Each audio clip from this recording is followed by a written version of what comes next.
আচ্ছা, মানুষের মনকে বোঝা আর তাদের জীবনে একটা পজিটিভ পরিবর্তন আনা, এই বিষয়গুলো কি আপনাকে টানে? যদি উত্তরটা হ্যাঁ হয়, তাহলে আজকের আলোচনাটা আপনার জন্যই। চলুন সাইকোলজি আর বিহেভিয়ারাল হেলথের দুনিয়াটা একটু ঘুরে দেখি।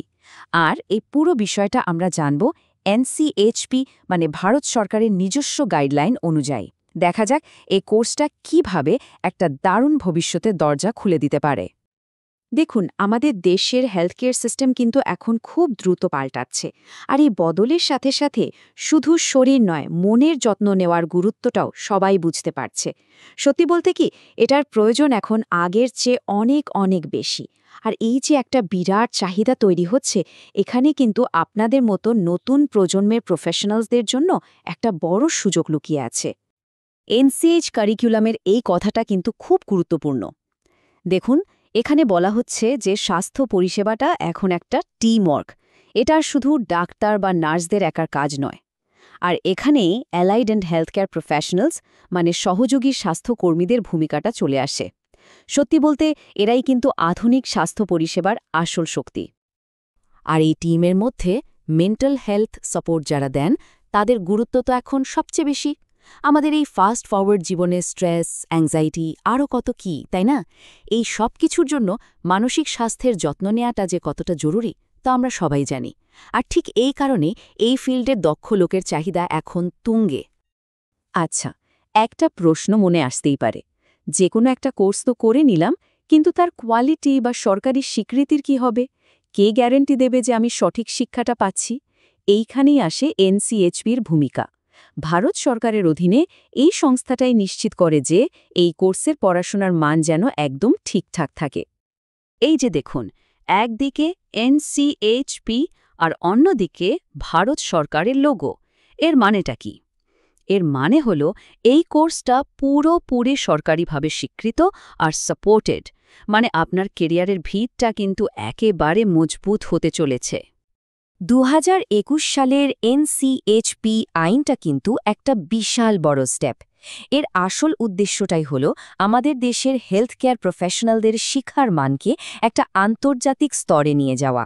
সোজা কথায়, এই আইনের অধীনে কোর্স করার মানে হলো আপনি যে ট্রেনিংটা পাবেন সেটা সারা দেশে স্বীকৃত আর তার কোয়ালিটি নিয়ে কোনো প্রশ্নই উঠবে না। তো চলুন এবার আসল কথায় আসা যাক। এই অ্যাপ্লাইড সাইকোলজি আর বিহেভিয়ারাল হেলথ নিয়ে একটা সফল কেরিয়ার গড়তে গেলে ঠিক কোন পথে এগোতে হবে, আপনার জার্নিটা ঠিক কেমন হবে, আসুন সেটা একটু বিস্তারিতভাবে জেনে নিই। দেখুন, অ্যাপ্লাইড সাইকোলজি আর বিহেভিয়ারাল হেলথ নামটা শুনে কঠিন মনে হলেও ব্যাপারটা খুব ইন্টারেস্টিং। সহজ কথায় এটা হলো মানুষের আচরণকে বৈজ্ঞানিকভাবে বোঝা, কেন একজন মানুষ এমন ব্যবহার করছে সেটা জানা, আর তারপর দরকার হলে সেই আচরণে পজিটিভ পরিবর্তন আনা, যাতে তার নিজের এবং সমাজের ভালো হয়। এনসিএএইচ ফ্রেমওয়ার্কের সবচেয়ে ভালো দিকটা হলো এখানে আপনার জন্য অনেকগুলো অপশন রয়েছে। আপনি চাইলে 2.5 বছরের ডিপ্লোমা দিয়ে শুরু করতে পারেন। যদি আরেকটু এগোতে চান তাহলে আছে 4 বছরের ব্যাচেলর ডিগ্রি, আর যারা বিষয়টার আরও গভীরে যেতে চান তাদের জন্য তো 5 বছরের ইন্টিগ্রেটেড মাস্টার্স ডিগ্রিও আছে। আর এই দারুণ জার্নিটা শুরু করার জন্য যোগ্যতা কি লাগবে? খুবই সহজ। যে কোনো স্বীকৃত বোর্ড থেকে আপনি যদি হায়ার সেকেন্ডারি বা 10+2 পাশ করে থাকেন, তাহলেই আপনি এই কোর্সে ভর্তির জন্য আবেদন করতে পারবেন। ব্যাস এটুকুই। আমরা সবাই জানি শুধু বই পড়ে কিন্তু আসল কাজটা শেখা যায় না, তাই না? তার জন্য দরকার হাতে কলমে অভিজ্ঞতা। আর সেই কারণেই এই কোর্সে ইন্টার্নশিপ কিন্তু বাধ্যতামূলক। এটা আপনাকে শুধু থিওরিকে বাস্তবে কাজে লাগানোর সুযোগ দেবে না, বরং প্রথম দিন থেকেই একজন কনফিডেন্ট প্রফেশনাল হিসেবে তৈরি করে দেবে। আর এই ইন্টার্নশিপ করার সুযোগটাও কিন্তু অনেক জায়গায়, মানে শুধু একটা নির্দিষ্ট পরিবেশে নয়। আপনি হসপিটালে কাজ করতে পারেন, স্কুলের পরিবেশে অভিজ্ঞতা নিতে পারেন, কমিউনিটি হেলথ ক্লিনিকে কাজ করতে পারেন, এমনকি গ্রামের ক্লিনিকেও কাজ করার সুযোগ পেতে পারেন। মানে একটা অলরাউন্ড এক্সপিরিয়েন্স। ইন্টার্নশিপের সময় আপনি ঠিক কি করবেন শুনুন। আপনি একদম প্রফেশনালদের মতোই কাজ শিখবেন, যেমন ক্লায়েন্টের কেস হিস্ট্রি নেওয়া, বিভিন্ন অ্যাসেসমেন্টের মাধ্যমে সমস্যাটা বোঝা, ট্রিটমেন্ট প্ল্যান তৈরি করা, একা বা গ্রুপে কাউন্সেলিং করা, এমনকি সাইকোলজিক্যাল রিপোর্ট লেখার মতো জরুরি স্কিলও এখানে শিখবেন। মানে আপনাকে পুরোপুরি তৈরি করে দেয়া হবে। বেশ, পড়াশোনা হলো, ট্রেনিং হলো। এবার আসল প্রশ্নটা, চাকরিটা কোথায়? এই কোর্স আর ট্রেনিং শেষ করে কোন দিকে এগোনো যাবে?